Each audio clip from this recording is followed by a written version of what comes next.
Harris Park comes from the Harris family, who settled in London and built Eldon House at the top of the hill overlooking the Forks. It was one of the grand homes of London, and it still exists today, of course, as a museum. But down below were the flats, called the Kensington Flats at the time, and we were a pretty rural, small community at the time, and it was used for grazing cattle.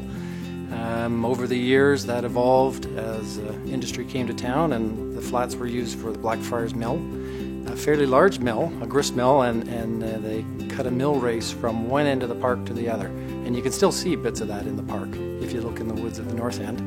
But over time, the Harrises started using the park more as their space. They built terraces on the hill, beautiful gardens, and a trail down to the water's edge.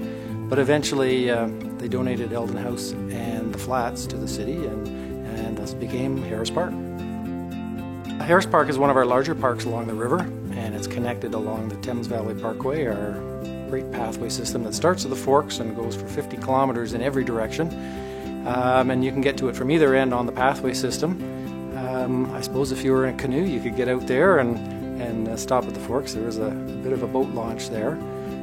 But at the moment, a lot of people are around the park and look down on the park from the adjacent apartment buildings, and they use it day to day for walking dogs and things like that. One of the best things in London is our park system, so if we can do more with it, it's great for all Londoners.